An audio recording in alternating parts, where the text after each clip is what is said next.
Okay, so hello everyone and welcome to Tathya. So today we are going to understand scatter plot. So without further ado, let's jump straight into the topic. ठीक है.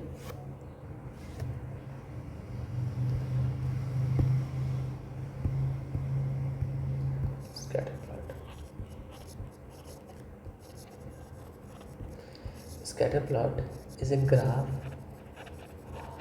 where we plot pairs of values from two variables. मतलब एक pair of values है दो variable का. Pair मतलब दो ही variable का एक्स वाई. उसको हम लोग एक्स वाई प्लेन में प्लॉट करते हैं. उसी को बोला जाता है स्कैटर प्लॉट. ठीक है. अब ये जो एक्स वाई प्लेन है ना, तो जो एक्स वेरिएबल है वो होता है इंडिपेंडेंट वेरिएबल. ओके. और वाई एक्सिस में जिसको हम प्लॉट करते हैं ना, वो कहलाता है डिपेंडेंट वेरिएबल. ठीक है. इंडिपेंडेंट वेरिएबल को प्रेडिक्टर भी कहा जाता है और डिपेंडेंट वेरिएबल को रिस्पॉन्स भी कहा जाता है. For example let's say study hours and marks.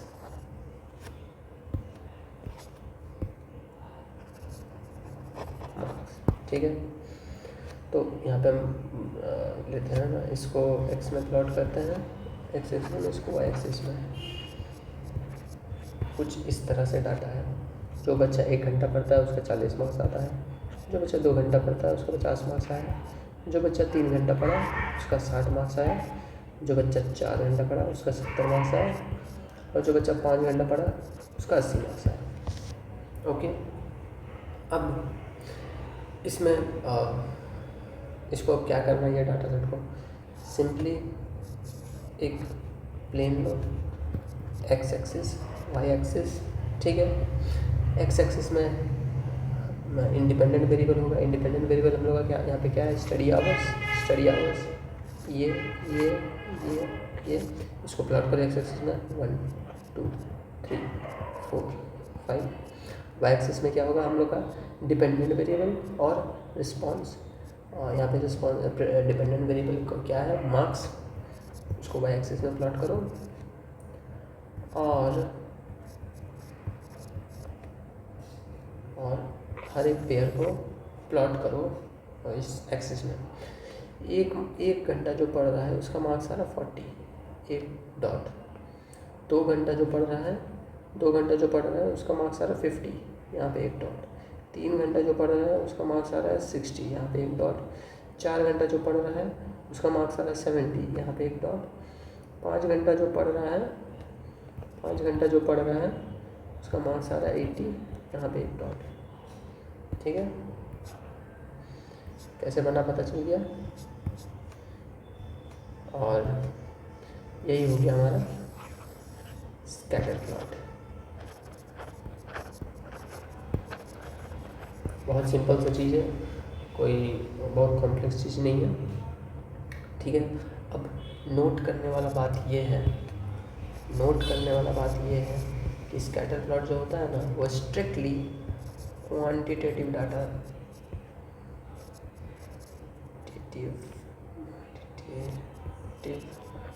Data set के लिए यूज़ होता है. दैट इज़ न्यूमेरिकल डाटा के लिए. ठीक है. अब जो होता है ना, अब स्कैटर प्लॉट का ना कुछ फीचर्स होता है, वो फीचर्स हम लोग देखते हैं. ठीक है. पहला फीचर होता है डायरेक्शन और ट्रेंड. ये क्या होता है, या तो पॉजिटिव डायरेक्शन होगा, या तो नेगेटिव डायरेक्शन होगा, या तो नो डायरेक्शन और नो ट्रेंड. ठीक है. पॉजिटिव डायरेक्शन मतलब क्या, देखो. नेगेटिव डायरेक्शन मतलब क्या, और नो डायरेक्शन मतलब क्या है?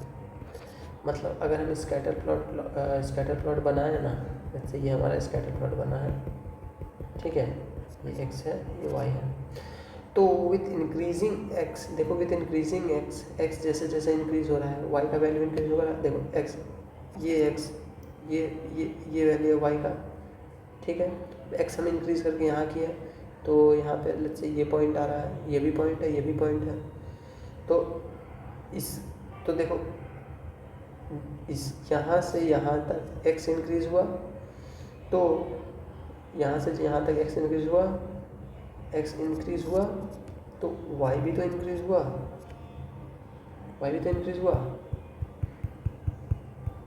ठीक है, y भी इंक्रीज हुआ। ओके, तो ये होता है पॉजिटिव डायरेक्शन। अब नेगेटिव डायरेक्शन क्या होता है? मान लो तो स्कैटर प्लॉट बना है, कुछ यूँ बना, देख रहे हो जैसे जैसे x इंक्रीज कर रहा है, पॉजिटिव कोरिलेशन x इंक्रीज होगा तो y भी इंक्रीज होगा। नेगेटिव कोरिलेशन मतलब जैसे देखो यहाँ पे ये स्कैटर प्लॉट में x इंक्रीज कर रहे हैं हम, तो y क्या हो रहा है? डिक्रीज हो रहा है। देखो मतलब x अगर हम इंक्रीज कर रहे हैं तो y डिक्रीज हो रहा है। नो ट्रेंड मतलब हमको नहीं पता चल रहा है कि x इंक्रीज कर रहे तो y डिक्रीज हो रहा है, कि y इंक्रीज कर रहे कि x इंक्रीज कर रहे तो y इंक्रीज हो रहा है। ये हो गया। फॉर एग्जांपल ये देखो, ये स्कैटर प्लॉट, इसमें देखो ये x इंक्रीज हो रहा है, तो y भी इंक्रीज हो रहा है। ये दूसरा स्कैटर प्लॉट देखो, इसमें x डिक्रीज हो रहा है, x जो डिक्रीज हो रहा है, x जो इंक्रीज हो रहा है, y डिक्रीज हो रहा है। ये लाइन को फॉलो करो, ठीक है। अब इसमें देखो थर्ड ग्राफ, यहाँ पे हम लोग को नहीं पता चल रहा है x इंक्रीज हो रहा है तो y डिक्रीज हो रहा है, कि y डिक्रीज हो रहा है, कि x इंक्रीज हो रहा है तो y इंक्रीज हो रहा है। ओके, ठीक है। पहला फीचर हम लोग को पहला फीचर देख लिया हम लोग, डायरेक्शन और ट्रेंड। दूसरा फीचर होता है फॉर्म क्या होता है? तो पहला फॉर्म हो जाएगा लीनियर, दूसरा फॉर्म हो जाएगा नॉन लीनियर।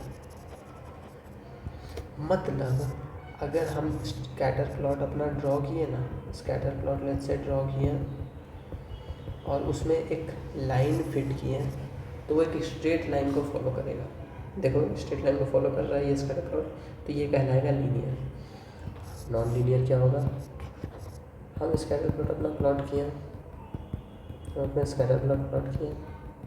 स्कैटर प्लॉट बनाया, ठीक है, ये ना मतलब स्ट्रेट लाइन को नहीं फॉलो कर, ये कोई अगर हम इसमें कर्व फिट किए तो ये कर्व को फॉलो कर रहा है, ये हो जाएगा नॉन लीनियर, ठीक है।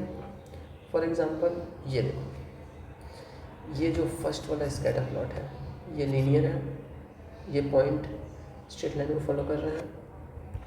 ये सेकंड वाला जो स्कैटर प्लॉट है ये नॉन लीनियर है, ये पॉइंट इस कर्व को फॉलो कर रहा है, स्ट्रेट लाइन को फॉलो नहीं कर रहा है।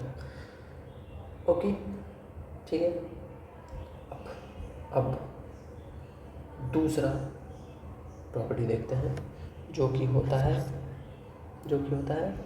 स्ट्रेंथ। तीसरा फीचर देखते हैं जो कि होता है स्ट्रेंथ। क्या होता है स्ट्रेंथ? या तो स्ट्रॉन्ग होगा, स्ट्रेंथ बहुत ज़्यादा होगा स्कैटर प्लॉट का, या तो स्ट्रेंथ बहुत वीक होगा कोई भी स्कैटर प्लॉट का। मतलब क्या? मतलब अगर हम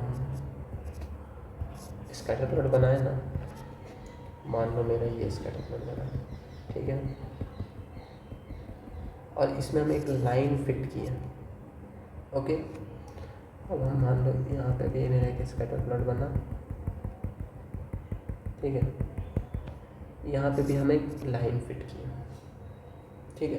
तो हम लोग कब बोलेंगे कि स्कैटर प्लॉट स्ट्रॉन्ग है? जब जो पॉइंट्स है वो लाई करेगा क्लोज टू द लाइन और कर्व।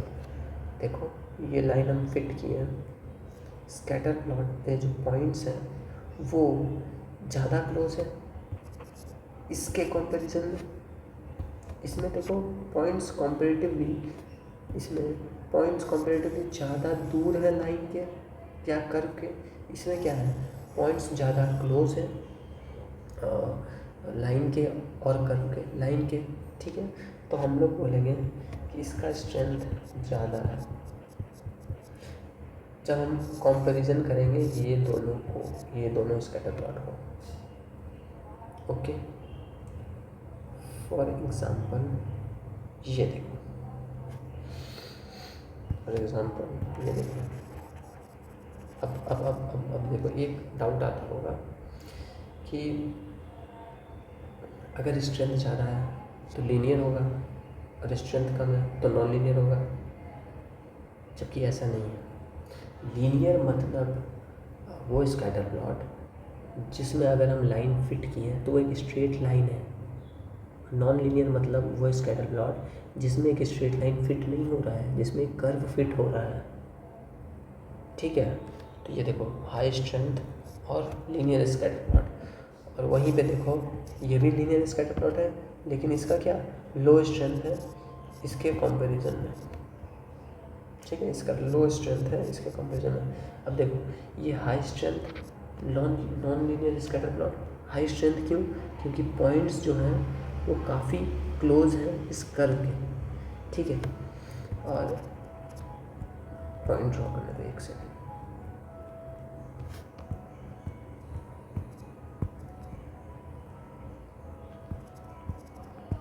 और ये देखो ये भी नॉन लीनियर स्कैटर प्लॉट है, ये सब पॉइंट सारा को कंसीडर करो। ठीक है, ये नॉन लीनियर ये कर्व को फॉलो कर रहा है। ठीक है, प्लस ये लो स्ट्रेंथ है इसके कंपैरिजन में।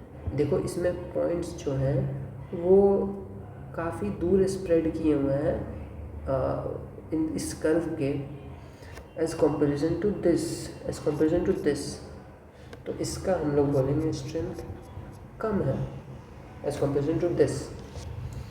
ठीक है,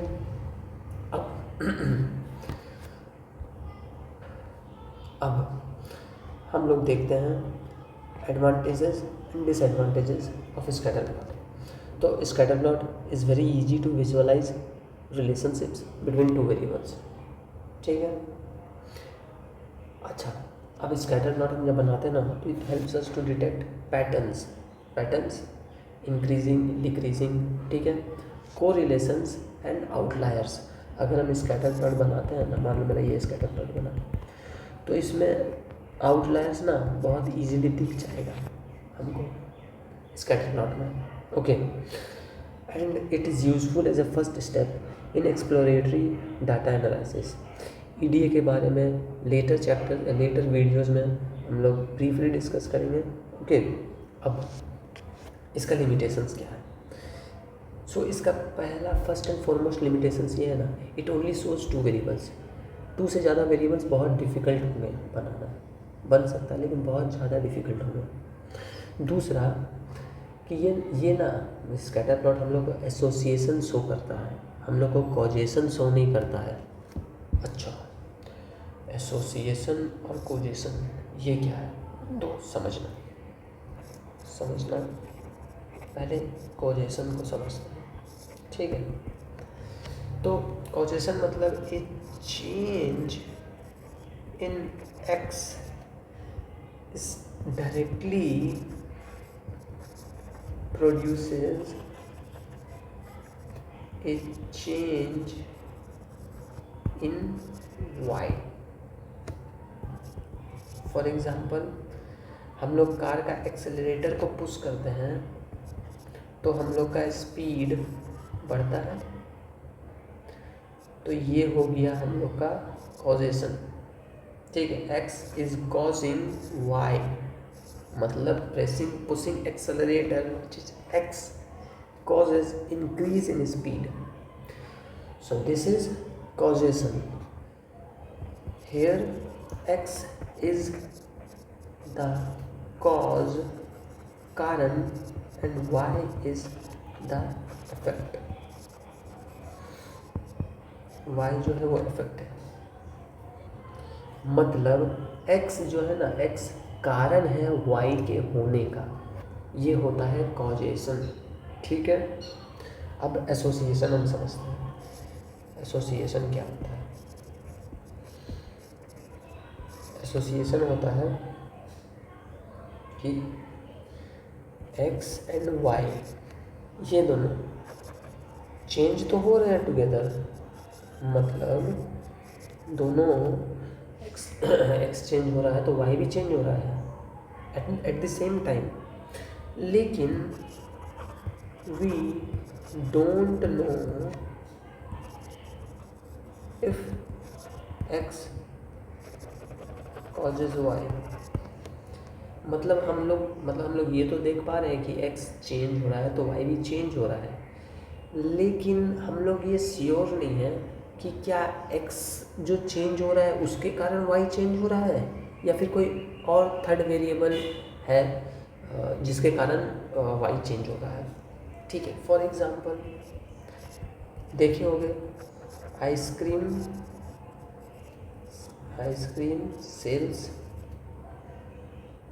x increases and mango production increases in the month of May। ठीक है, अब आइसक्रीम का सेल्स इंक्रीज होना, मैंगो का प्रोडक्शन, आम का पैदावार बढ़ना, दोनों तो हम लोग देख पा रहे हैं दोनों साथ में हो रहा है, दोनों साथ में इंक्रीज हो रहा है, लेकिन क्या आइसक्रीम सेल्स कारण है मैंगो प्रोडक्शन बढ़ने का? नहीं। रियल रीज़न क्या है?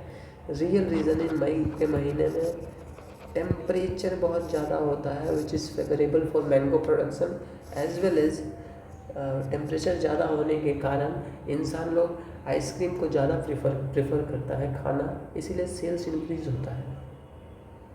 Okay, so causation and association ये दो बहुत इम्पॉर्टेंट कॉन्सेप्ट है। होप सो तुम लोग को समझ में आया होगा। So yeah this is it for today and we will meet in the next video, and if you have any doubt you can leave a comment. So thank you.